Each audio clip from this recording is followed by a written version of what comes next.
Здравейте на всички, първо искам да благодаря Цецо на резултата в организацията за шанса аз да мога да кажа някоя дума пред вас. Аз ще карам малко на фристайл, защото знам какво искам да кажа. И е най-много интересна тема.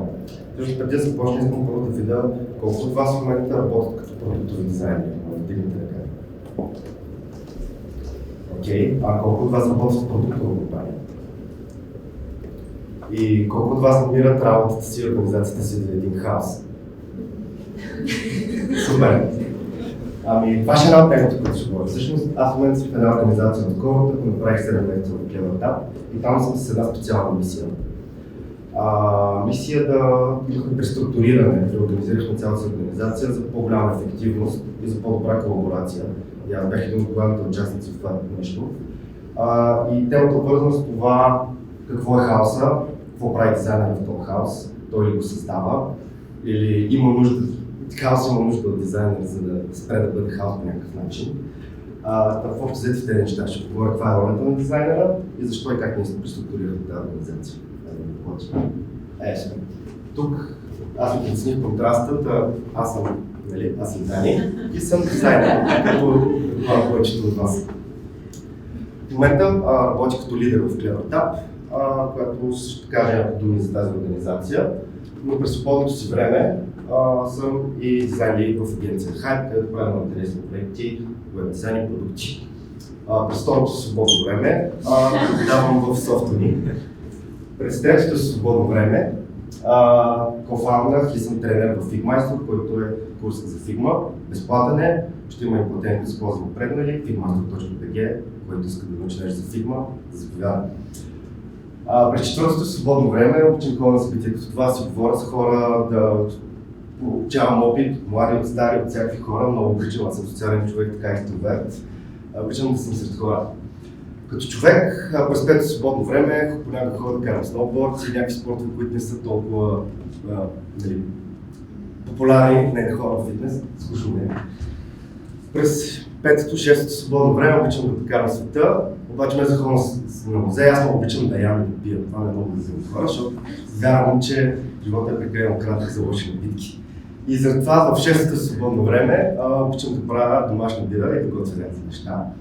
И все пак искам да благодаря, те много не се виждат тук, но това са двете моите най-щастливи, най-любими същества и дават смисъл за мен в този живот, жена ми и кучето ми, които съм изключително благодарен, че ме търпят за всички тези мои свободни времена. И да, това искам професор. Просто много обичам това, което правя, много обичам работата си и може би да се много от времето си в да съм идеен човек. Но сега съм говорил за себе си, нека да започна.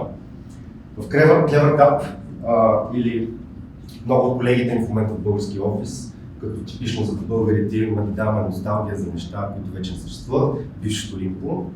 Правим софтуер, който помага на компаниите да стигнат по-близо до своята аудитория. Как? Имаме много различни функционалности, не се виждате никакви изображения съм направил, но имаме Product Analytics, които са неща как ти изследваш какво правят потребителите в твоите продукти, как анализираш, взимаш си инсайти от тях, доста data-driven неща. Второто и третото неща са персонализирани кампании, именно като вземеш тези данни, като знаеш хората какво правят, как да персонализираш комуникацията си към тях. Например, който мога да дам, нека си представим, че един наш клиент е една таксиметрова компания, чрез нас тя може да се интегрира с времето навън и ако има данни, че своята аудитория примерно всеки месец, през месеца, всеки четвъртък взима такси в 5 сутринта и знаем, че ще вали навънка, пуснем една кампания и да кажем на push нотификация, ще да завали с половин час, ще носи фаниш на такси, което дава много стойност на бизнеса и е много интересен продукт за мен. Имаме и много други неща, като основното нещо, не знам дали се вижда, но си имаме собствена база данни от нашите, това може би е най-технологичната иновация, която дава CleverTap като компания. И това е лична база данни, която ние сме изградили, която е изключително мощна, защото боравим с много данни. Като цифри, за да си представите мащаба, на година ние изпращаме около над 10 трилиона съобщения. Нашите клиенти изпращат към своите аудитории. На ден всъщност ние обработваме над 36 милиарда данни. Това се случва за един ден. И като цяло тази база данни съдържа над 50 петабайта от данни. Говорим гигабайти, петабайти, гигабайти, терабайти, петабайти. Благодаря, няма да съм се чул отзад. Така, но като всяка една компания имаме легаси. Много легаси. Тази компания на 10 години, има страници на 10 години, които не са пипнати от тогава и се стоят в продукта, хората ги ползват, даже ги искат по някаква причина. Има го и друг, обаче легасито не е само продукт. Има го и в това как CleverTap е бил преди 10 години, как е израснал и къде е в момента. Говорим, те стръгнали 3 човека, в момента са 750. И той е гроу, всъщност трябва да промяна, обаче след себе си остава и дълг, който е легасито. И под легаси ще кажа за дизайн екипа. Всъщност, преди да дойда аз, преди Linkboom да стане част от CleverTap, дизайнерите в тази компания са били като вътрешна агенция. От някъде идват някакви неща, пускат се някакви задачи и хората общо са оператори на Figma и на Photoshop.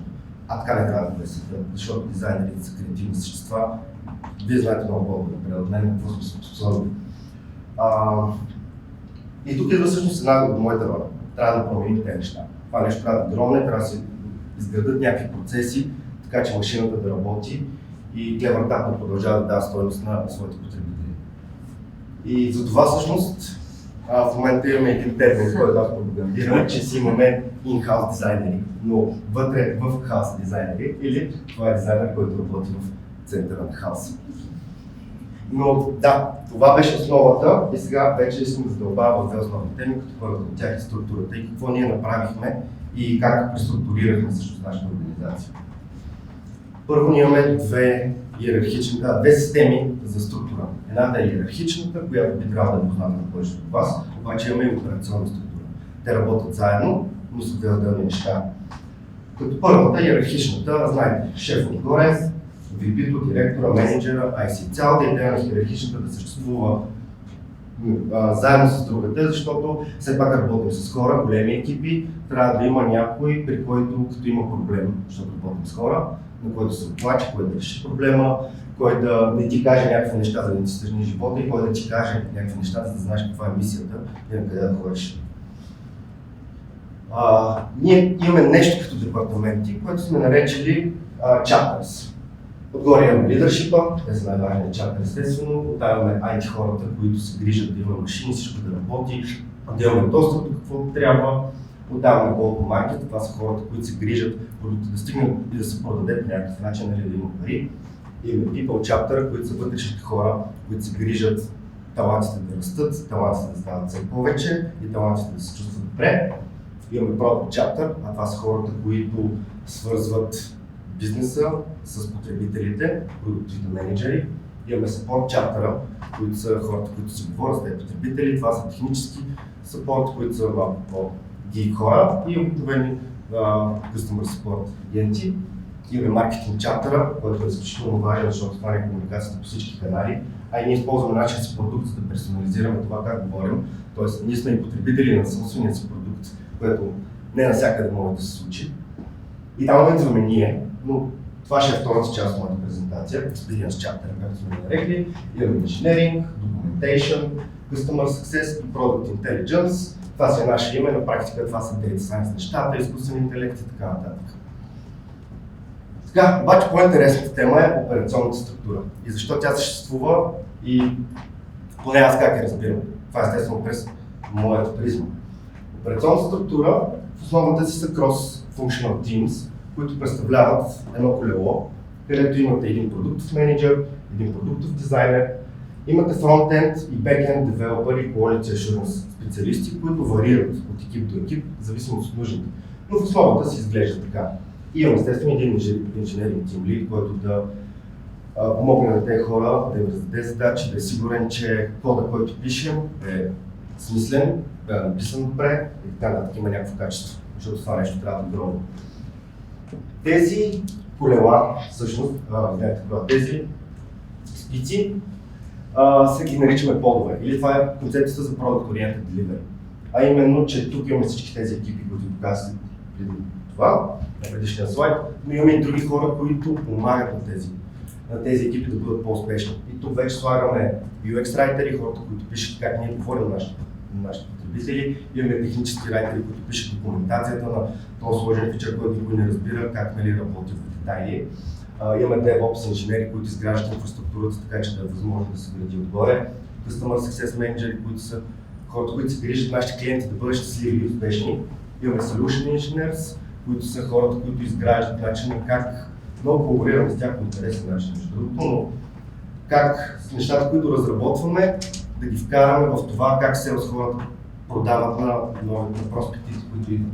Продаваме Data Scientist и Product Marketing Manager, които се грижат да се бъдем още по-успешни. И в крайна сметка това цялото нещо оформя едно колело. Това колело е много важно. Малко ще покажа защо е важно, но на практика виждате, че как по тази структура, която изградихме, се задвижва един процес, хората работят и има така една инерция, която не спира постоянно. Къде съм аз? Всъщност аз съм тук. Аз съм лидер на няколко колелета, заедно с инженеринг лидерите и продукт лидерите. Всяко едно колело, всъщност, има 3 човека отгоре, които са малко по-опитни и се грижат нещата да върват добре и да върват там, където трябва. И нашата организация всъщност изглежда горе-долу така. Много колелета събрани на едно. Като имайки преди, че тези колелета всъщност представляват различни части от нашия продукт. Например, аз обявявам двойки колелета. Едното е PLG, го наричам ние, или Product Led Growth. Това са неща, които ние с софтуерно решение може да спомогнем.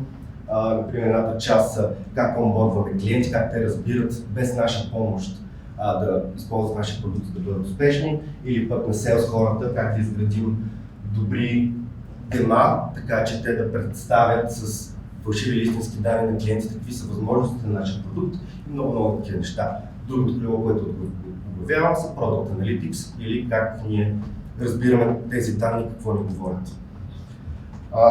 Само да се върна. Има няколко специални колела, които са, едното е всъщност тази наша база данни. Там дизайнери няма, защото дизайнери не знам какво ще прави тази база данни в изграждането ѝ.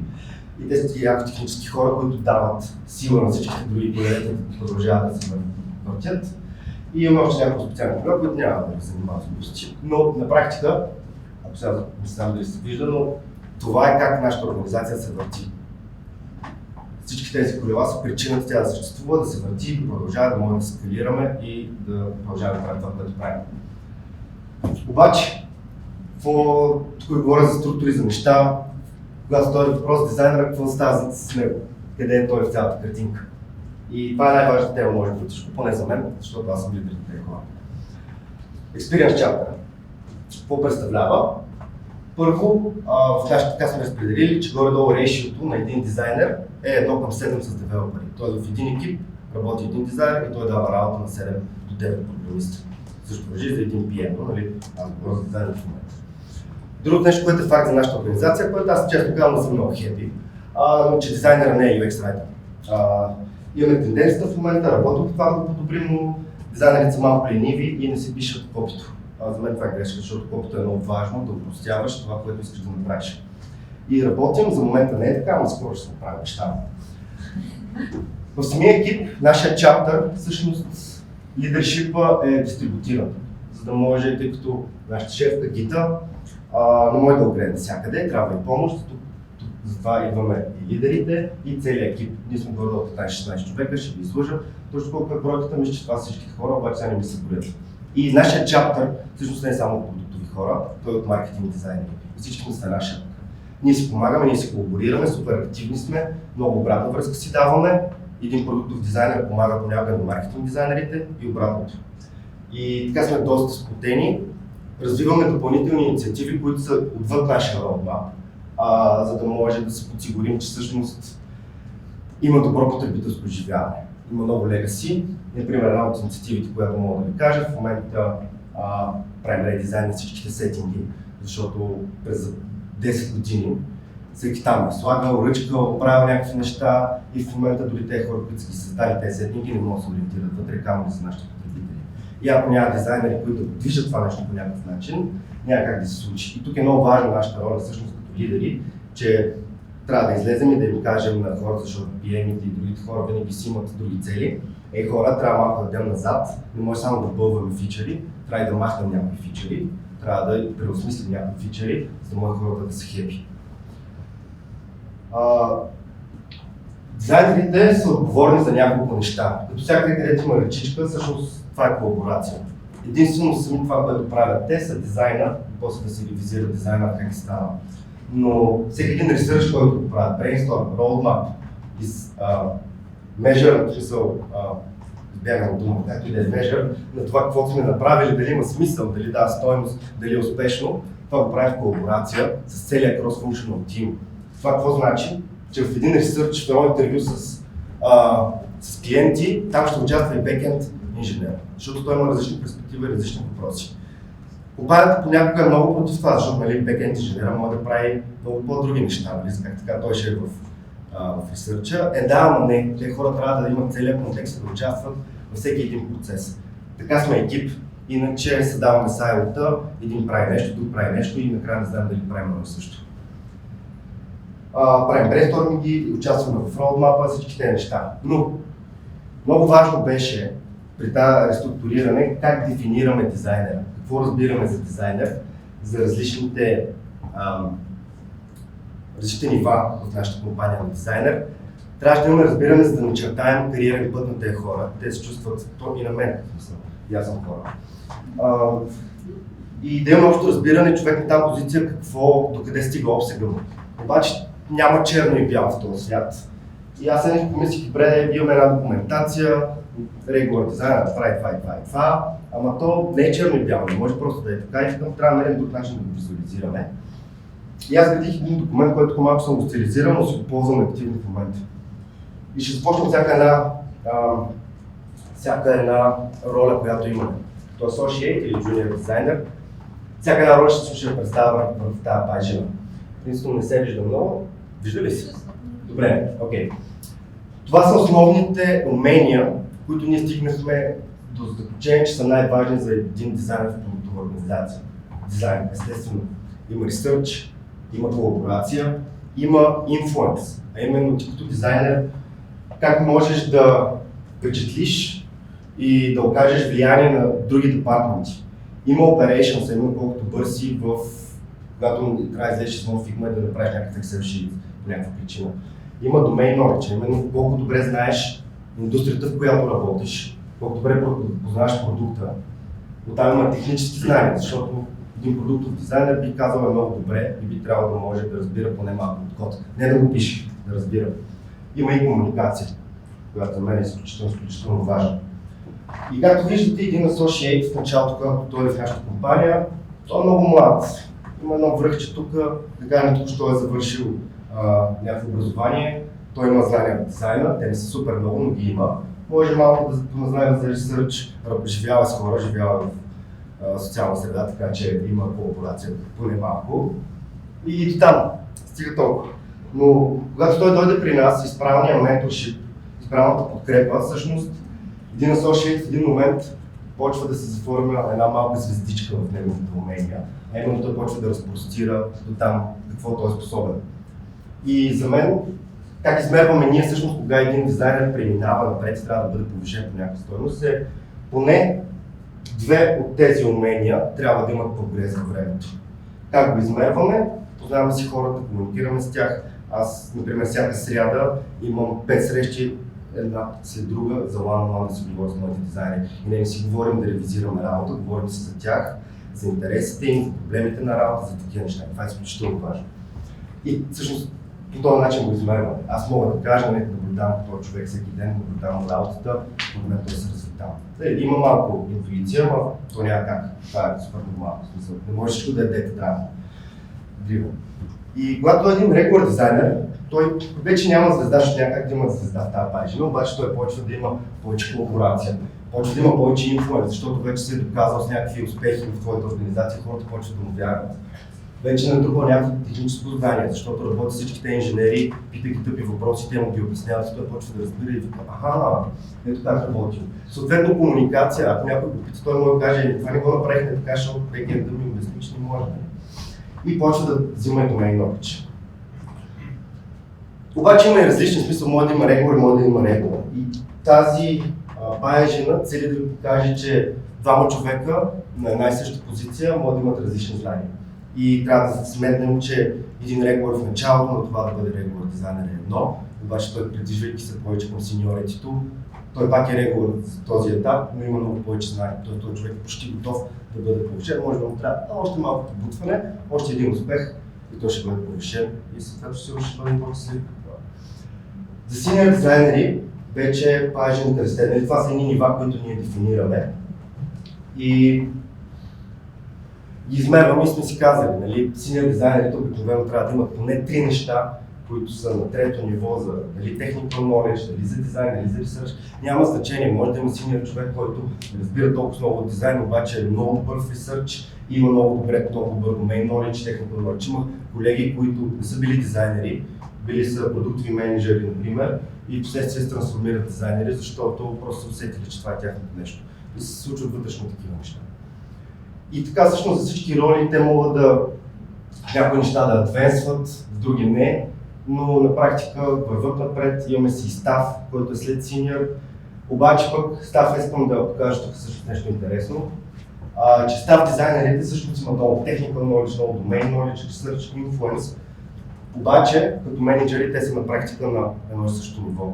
Обаче менеджери имат други неща. Той може да не е толкова технически, може да не е толкова добър дизайнер, обаче има много инфлуенс в тази организация, има много добра комуникация, има много добра колаборация и добър в оперативните неща. Това го прави добър менеджер, защото той знае как да свърши работата. А хората, които са добри да свършат, те ще бъдат став дизайнери. И тук всъщност е разклонението, къде ние в една организация минава пътя, дали искаме да сме individual contributor или да работим с хора. За мен в момента това е първата ми менеджерска позиция. Бих казал, че се чувствам като в първи клас.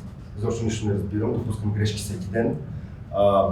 За радост ми се карат, даже хората ми се кефат, защото аз много искам да допускам грешки, защото живота ми от победа нищо не съм научил. И те искат да кажа, че менеджера и став дизайнера са много различни и те тръгват по две различни пътеки, къде да са с скиловете си. И оттам нагоре, като тръгнем към синьор менеджери, айде още са в кутията, обаче директори нагоре, нали, това са едни хора, Ексоди, Бокрай и така нататък, много умни гении. Те вече бих казал, излизат от кутията. Имат domain knowledge, който е 5 години напред от хората, които го имат в момента. И така нататък. В смисъл, че колкото по-напред си в една организация има причина и това най-вероятно тази причина е защото имаш много умения. И заключението също на моята презентация е, че в хаоса се работи добре, когато има компетенция. Хаоса не трябва да бъде разрешен, хаоса е навсякъде. Компетенцията, която добиваме с нашите знания, прави хаоса да работи по някакъв начин, защото целият живот е хаос. Няма наред, поне не знам. Аз ако попадна в компания, която всичко е наредено, ще ми е скучно, няма да ми е интересно. Благодаря, хора.